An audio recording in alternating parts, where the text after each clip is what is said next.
Well, somebody once asked, what would happen if you took the best player in the world and put him on the worst team in the world?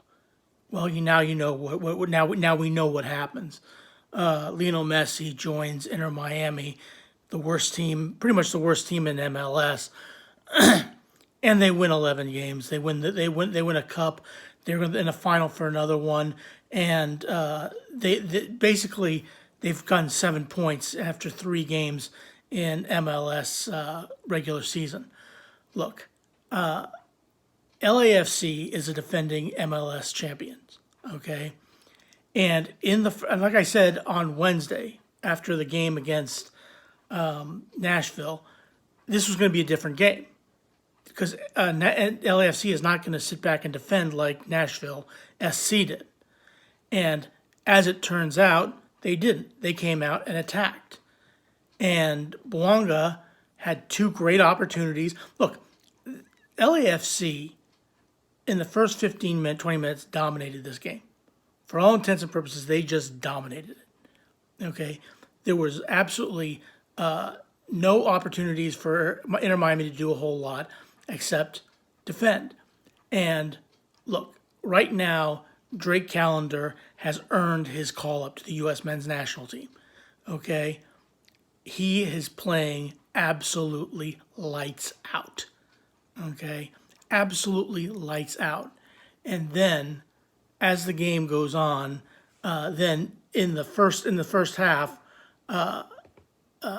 Ferraris gets a great pass from Aviles, who puts the ball. I mean, he puts the ball.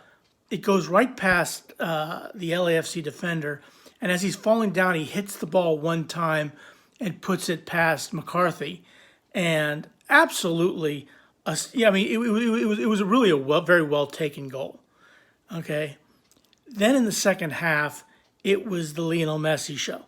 Okay, Lionel Messi gets his first 2 assists in MLS. He hits the ball absolutely on a dime to Jordi Alba, who puts the ball in the back of the net. And then in the 83rd minute, he gets the ball, basically doesn't have the wheels anymore. Can't take it one-on-one with the keeper, but he puts it right in the path for Campagna to put it into the corner of the goal, made it 3-0. Game over.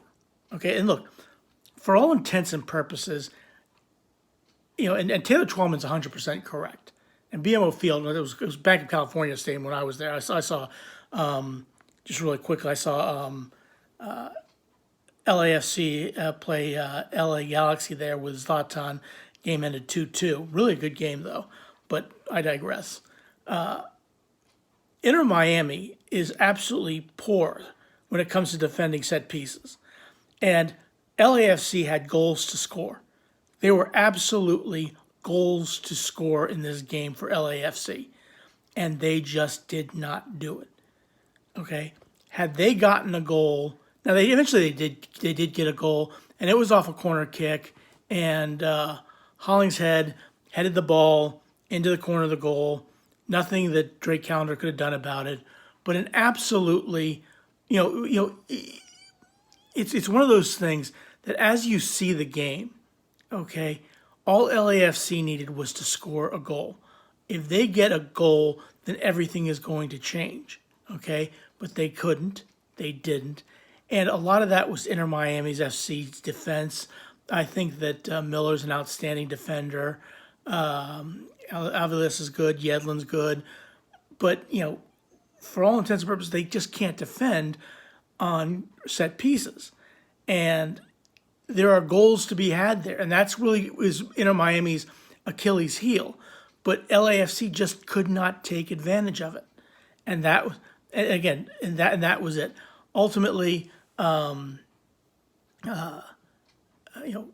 Miami goes to play in LA against the best, against the reigning MLS Cup champions, one of the best teams in the league, and they come away with a 3-1 victory, and that alone just tells you all you need to know. What is it like when the best player in the world, or one of the best players in the world, comes to play for one of the worst teams in the world? Now, granted, he has help. Granted, Busquets joined him. Granted, Jordi Alba joined him. Granted, you have guys like Cramachi, Callender, Avilas, Yedlin, Miller, all these players, Ferris, all these players who have joined this team, they have elevated their game. They've just absolutely elevated their game, and and again, that's what you see. That's what you have happen when you have one of the greatest players of all time play on your team. Okay, it was crazy to think that Inter Miami was going to be a poor team. Now, I didn't expect them to go win 11 games on the trot, or well, actually not win 11 games, but go undefeated through 11 games. I didn't expect that to happen, but that's what's happened. And a lot of that is done to the fact that you have Lionel Messi on your team.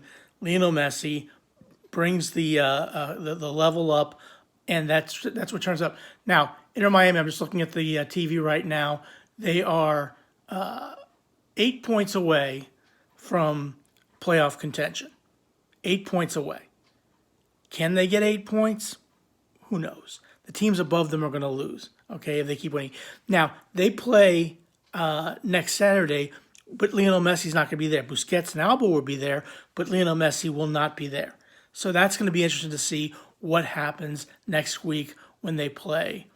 But again, from my perspective, this was a fantastic performance by Inter Miami. They weathered the storm past the first 15 minutes, and then scored a goal in the 14th minute, I think it was, for Alba scores in the 51st minute. Campagna scores in the 83rd minute. Absolutely breathtaking football from Inter Miami. Congratulations to them, and congratulations to my team for beating Manchester United today. But please click like, share, and subscribe. Have a good rest of your day, and thanks for watching. Go Arsenal.